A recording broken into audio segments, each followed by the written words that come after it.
Bonjour, merci de regarder cette petite capsule numéro 3 en direct du CES, édition 2009. C'est Bruno Guglielminetti qui est là en direct de l'aéroport de Las Vegas, parce que d'ici 5-10 minutes, je devrais partir, prendre mon vol pour Montréal direct. Je voulais d'abord et avant tout remercier les gens qui m'ont envoyé des commentaires suite à la distribution ou à la diffusion de ces vidéos. Merci que vous l'ayez fait sur le Carnet Techno, sur YouTube ou dans Facebook. J'ai beaucoup apprécié lire vos commentaires et d'ailleurs, dans certains cas, j'ai réagi. Je voulais revenir donc rapidement sur cette semaine, enfin les jours de CES que j'ai vus. Je dirais que même si ça fait beaucoup de bruit, le lancement de Windows 7 version bêta, je suis pas sûr que c'est ça la grande nouvelle de ce CES. Peut-être que le fait que Microsoft n'a pas su répondre à la demande, c'est peut-être ça la nouvelle. Vous savez, hein, Microsoft a retiré son offre. On ne sait pas quand ça va être encore disponible. Ça va l'être, mais là, Microsoft doit revoir son offre de distribution et surtout ses serveurs pour s'assurer qu'ils vont être capables de répondre à la demande la prochaine fois. Mais selon moi, la grosse nouvelle du CES 2009, c'est donc l'arrivée de Yahoo comme presque système d'exploitation ou de plateforme d'accueil du contenu sur les téléviseurs pour quatre grands fabricants de télé. C'est pas rien, ça. Je vous le disais, hein, à un moment donné, c'est un peu comme... ça me rappelle un peu l'histoire de Microsoft qui s'est installé dans l'ordinateur de IBM un jour et puis par la suite s'est installé ailleurs. Ça va faire des petits, il va falloir surveiller ça. Puis bon... c'est des bonnes nouvelles pour Yahoo. L'autre bonne nouvelle aussi peut-être de ce CES, c'est Palm. Palm qui revient dans la course avec un nouveau téléphone intelligent, assistant personnel, et puis aussi un nouveau système d'exploitation. Ça va faire du bien. Ça va donner espoir aussi aux utilisateurs de Treo qui ont beaucoup apprécié cet appareil-là à travers les années et qui là maintenant voient une chance de demeurer avec Palm, avec un appareil qui est assez performant. J'ai eu la chance d'avoir ça entre les mains, qui est beau à utiliser, mais l'interface, la configuration, c'est bien fait. Alors, tant mieux pour les amateurs de Palm. Autre présence intéressante au CES, ça a été Stevie Wonder. Vous vous demandez peut-être pourquoi je vous parle de lui. Eh bien, Stevie Wonder est venu avec d'autres gens, des groupes de, je dirais pas de protection, mais des groupes de conscientisation, tiens, si vous voulez, quant aux besoins des non-voyants dans le contexte de la nouvelle technologie. Et ce que Stevie Wonder a amené comme réflexion, et j'avoue que moi, j'aurais jamais pensé à ça, c'est le problème que les non-voyants ont maintenant avec la tournure qui est en train de prendre les nouvelles technologies, c'est-à-dire l'émerveillement du tactile.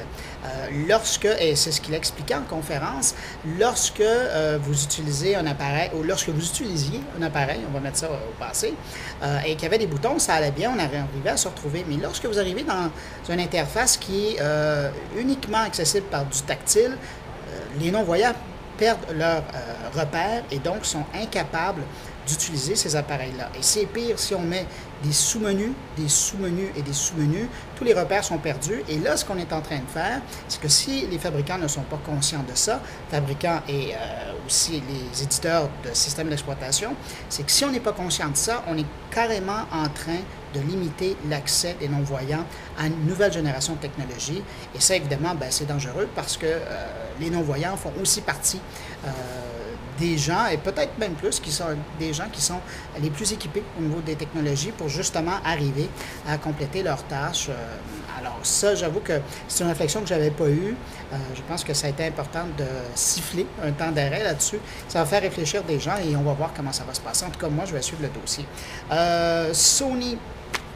Deux petits mots concernant Sony. Je vous avais parlé de leur appareil photo Wi-Fi, mais ce dont je ne vous avais pas parlé, mais là je l'ai vu hier et j'ai trouvé ça intéressant, c'est cet écran flexible. Un écran donc, évidemment, en premier chef, on va se dire, oui, mais un téléviseur, ça peut aller. Non, cet écran flexible-là, avec un écran OLED, permet donc de vraiment mouler, de contourner, de prendre le contour, de bien s'adapter aux produits. Et dans ce contexte-là, ça va être intéressant de voir comment des fabricants vont pouvoir réutiliser l'écran de Sony pour nous présenter des produits ou des variations de produits avec justement un écran moulé à un appareil. Donc, probablement qu'un jour, on ne se retrouvera plus seulement avec des téléviseurs plats, mais dans le sens traditionnel du mot, et peut-être avec des courbes, avec des emplacements un peu inusités. Alors, il va falloir voir ça. L'autre chose, de la part de Sony, c'est son entrée dans la lunette écran. C'est-à-dire que Sony a décidé d'essayer, de tenter de voir l'intérêt du public avec la fabrication d'une paire de lunettes, mais qui vous sert d'écran. Le hic là-dedans, avec ces paires de lunettes écran, et il y en a eu sur le marché depuis longtemps, c'est que quand vous mettez ça, normalement, vous perdez la perception de votre entourage, de votre environnement. Et là, Sony dit que avec cette paire de lunettes écran-là, on est quand même conscient de ce qui se passe à côté de nous, et donc c'est moins mélangeant ou encombrant là, à utiliser. Alors, il faudra voir, j'ai pas eu la chance de mettre ça sur le bout de mon nez. Alors, dommage. Dernière chose dont je voulais vous parler, ça c'est un peu particulier et ça concerne Las Vegas. C'est que lundi, vous savez qu'aux États-Unis, là, on va passer au tout numérique pour la télédiffusion. J'en ai parlé sur le Carnet Techno. D'ailleurs, hier ou avant-hier, j'en parlais, il y a Barack Obama qui dit qu'il faudrait peut-être penser à repousser la date du passage à la télé numérique. Eh bien, imaginez-vous que là, lundi, toutes les chaînes de télévision de Las Vegas vont arrêter leur diffusion 5 fois pendant la journée pour permettre aux gens de vérifier s'ils sont bien équipés pour capter la télé numérique. C'est-à-dire que donc les diffuseurs, je pense qu'ils sont 5 ou 6 à Las Vegas, vont carrément couper, fermer leur émetteur analogique, et donc ça va permettre de voir si le téléviseur des gens ne fonctionne plus et qu'ils ne sont pas capables de voir un message spécial qui dit qu'ils sont en test. Bon, ben, ça veut dire que ces gens-là devront aller se chercher des petits convertisseurs ou aller chercher de l'équipement supplémentaire pour être capable de capter la télévision numérique une fois que la date butoir va être passée. Alors, c'est un test intéressant. Je ne sais pas si au Canada, on va faire ça en 2011, lorsque ce sera à notre tour de changer, mais je me suis dit que ça serait intéressant de vous le dire. Alors voilà, c'est tout pour moi en direct de Las Vegas. On est samedi matin. Je prends mon vol pour retourner à Montréal et puis moi, je vous retrouve en début de la semaine prochaine. Merci. Au revoir.